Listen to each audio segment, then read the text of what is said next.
Okay, take two on this.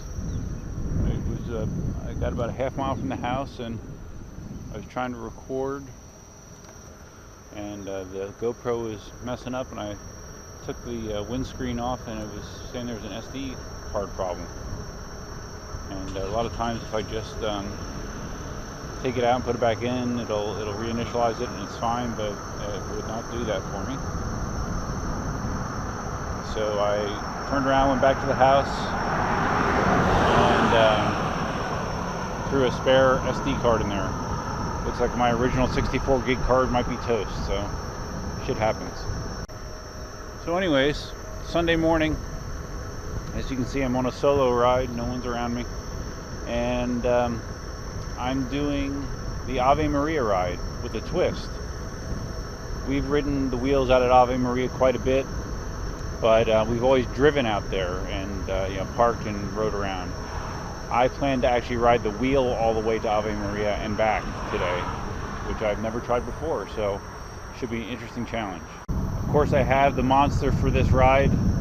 It's by far the best suited wheel that I own to do this kind of stuff, so we'll see how it goes. It's roughly 15 miles each way, so it'll be about a 30-mile round trip, which that'll probably be the longest ride I've done on the Monster.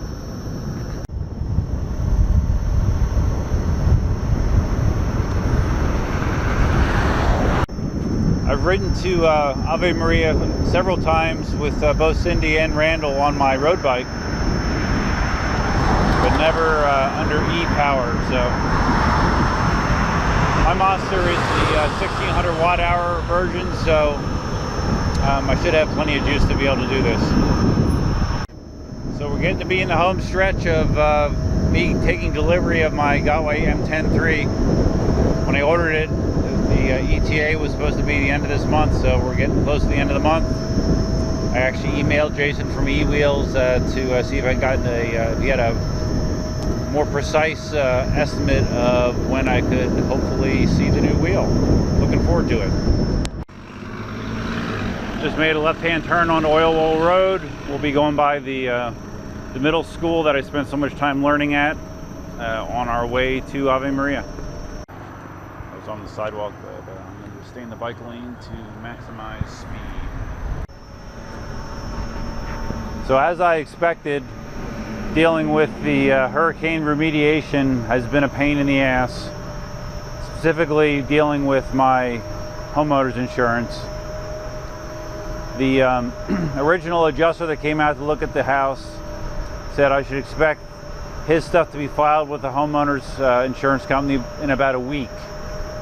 Well, it took more than 3 weeks for that to happen, unfortunately. And then during that 3-week period, I was trying to get some estimates for the roof and the pool cage. And it's an accomplishment just to get an estimate at this point because there's so much demand right now. You know, everybody needs some work done, so it's very difficult to get someone to even call you back, not alone get an estimate. So I got 2 estimates, one for the roof and 2 for the roof, I'm sorry, and 1 for the pool cage.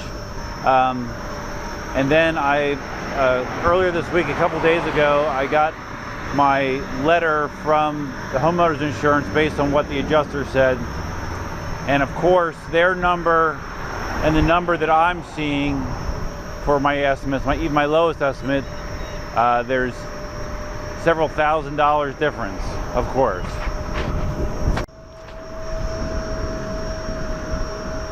So I get a hold of somebody at the insurance company, and when I say get a hold of someone at the insurance company, it's sort of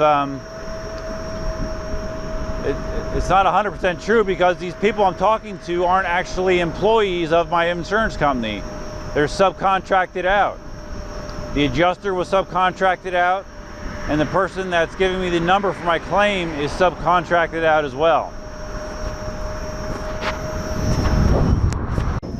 So I talked to this woman and I say, okay, well, I saw the amount that you guys are willing to pay out for my damages, but the problem is it's several $1,000s, probably about $5,000 or $6,000 less than the least expensive quotes that I'm getting from these contractors.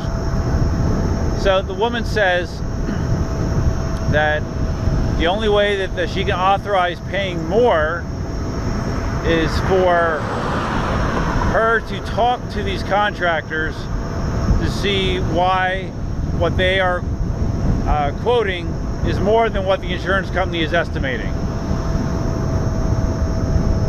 So I'm sure that these contractors are going to be very, very agreeable to doing that. You know, they're up to their eyeballs at doing work, and they're going to sit there and have to justify their quote to the insurance company. It's so frustrating. It's just another way for the insurance company to try to wear you out, so you just say, screw it, I don't feel like going through this hassle, I'll just take the check that they gave me. It's exactly what they're doing, and it's frustrating as hell.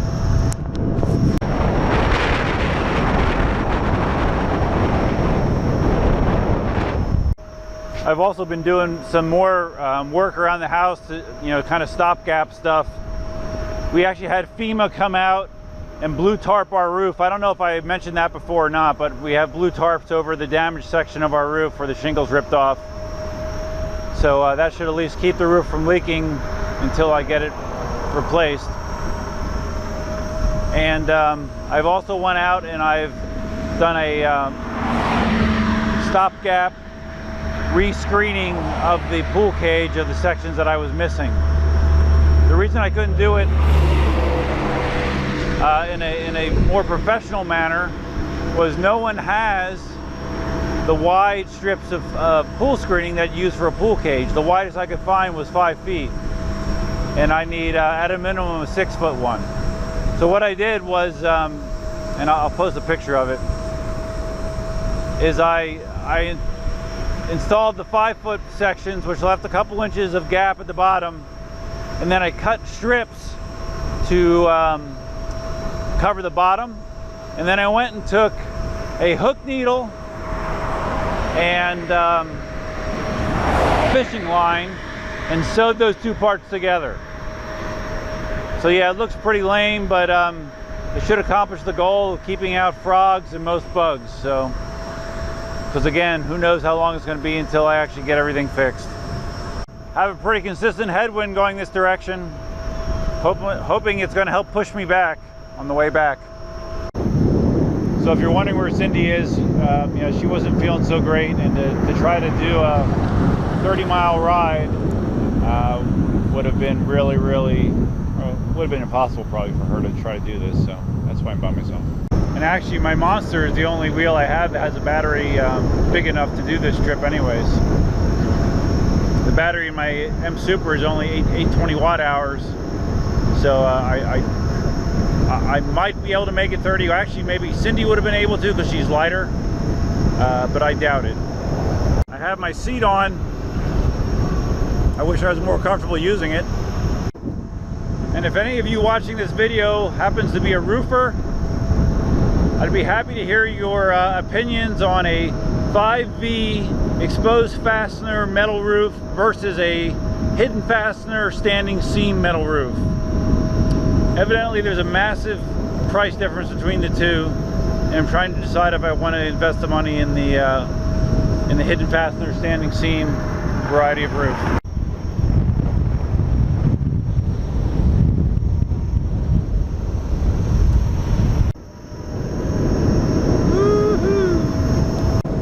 Really serious headwind. Headwind chews up battery. I've learned that the hard way before. You can get a sense of how remote Ave Maria is. You drive through about 10 or 11 miles of this to get there. Just farmland and cypress trees. That's about it. See a ton of roadkill. You know, because you're going through a very remote area, and you have people driving very fast on this road. I bet I've seen at least a dozen dead animals by the road so far.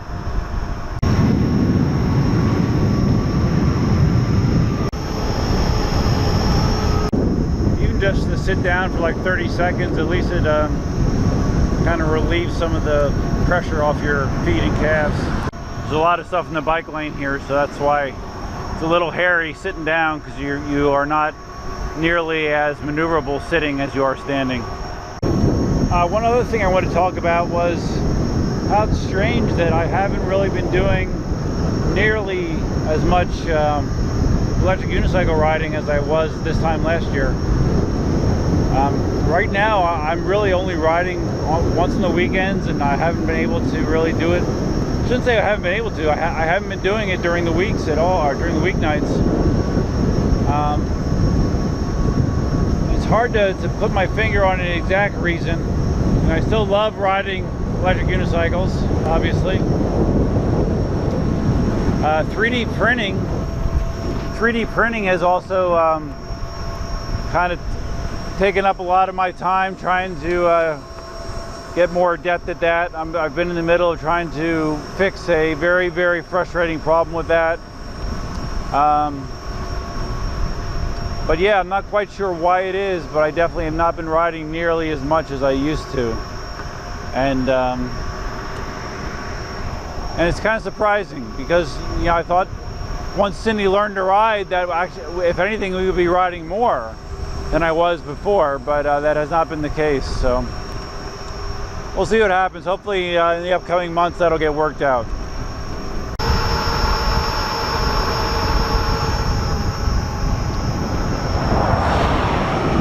I have a hard time judging my speed when I'm sitting down. I was actually going, well, it felt like quite fast there. It really sucks to have tilt back when you're sitting.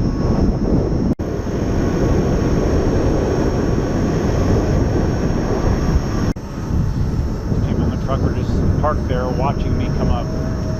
Now entering Ave Maria. So I have like bumpy section sucks.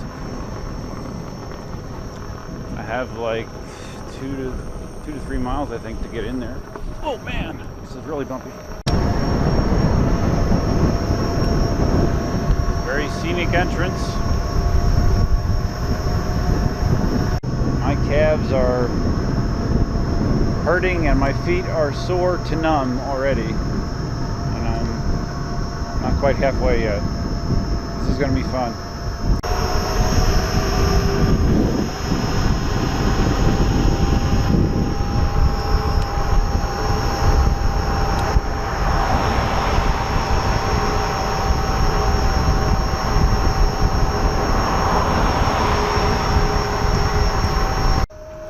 This is a recent addition, a stop sign in the entrance, I guess to accommodate these two developments they have here on the outer edges of Ave Maria. If I was smart, I would have just turned around at the entrance, but I'm not that smart. Another thing I forgot to mention was I had a big milestone on my Duff Aesthetics channel. It just recently passed 2 million views in the channel, which was cool.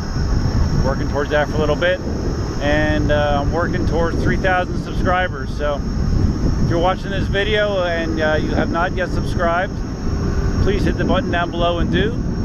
Hit that little bell to be notified whenever I post a video. And if you are already a subscriber, thank you.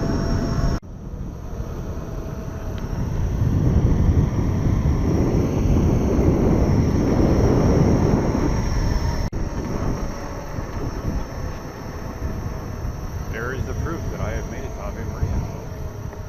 The iconic Ave Maria Chapel, church, or whatever you want to call it.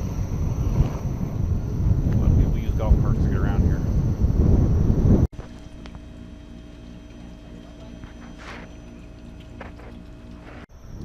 So you probably saw that app, hopefully you saw that app, that it showed that my battery is only 50%. It's a little disconcerting. Hopefully I make it back. Like I said on the way out here, headwind can really, really kill your battery, and that was almost a constant headwind the whole way out. So I can only hope that I get the reverse effect on the way back.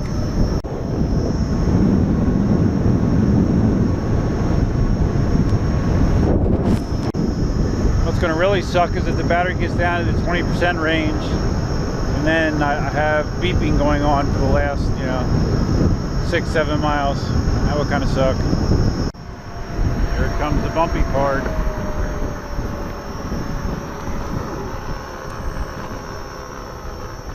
Bumpy. Bumpy. Looks pretty, but not very functional. Okay, now leaving Ave Maria. Very brief visit, but it's still nice to be able to get here. Alright, well, at least initially I can tell that I have less headwind than I did coming here, so that's a good thing. Hopefully will help my MPEs. Very quiet and peaceful right now. I don't have deafening wind noise blowing in my ears.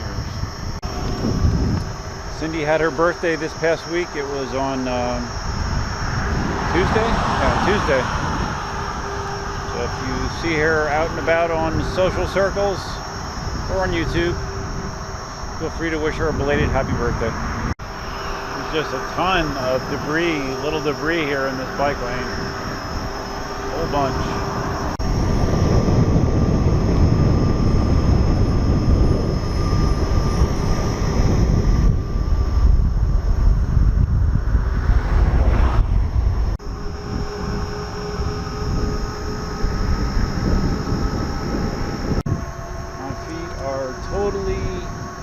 Completely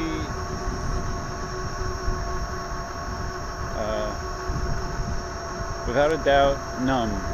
Cannot feel them at all.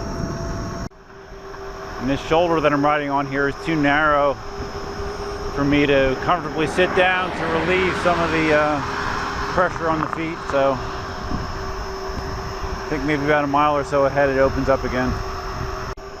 Alright, we're coming up on Everglades Boulevard, which means that should have roughly 5 miles to go. Well, we got some space to sit down a little bit.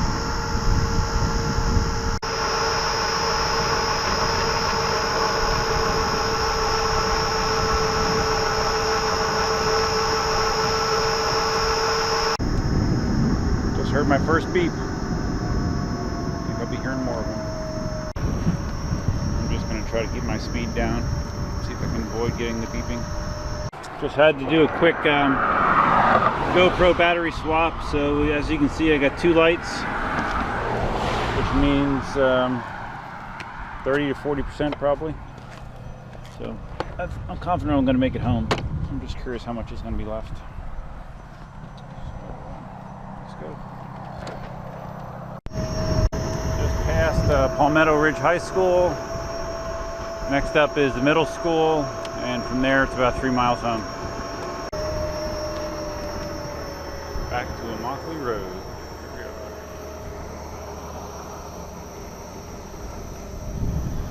go. If that initial beep I got real quick, I haven't had another one, so that's good. Starting to feel a headwind, and as you can hear, it's making it beep.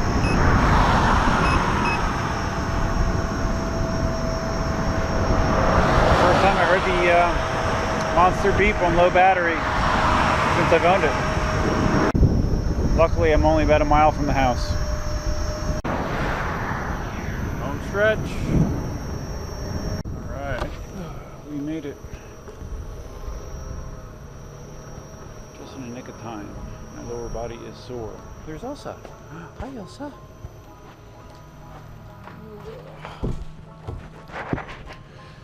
Okay, so let's see.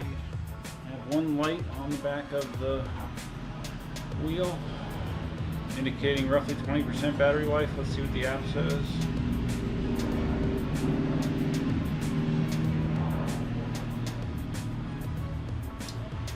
The app says 20%, so I definitely did better on the way back, only using 30% of the battery instead of 50%, but still overall I'm kind of surprised.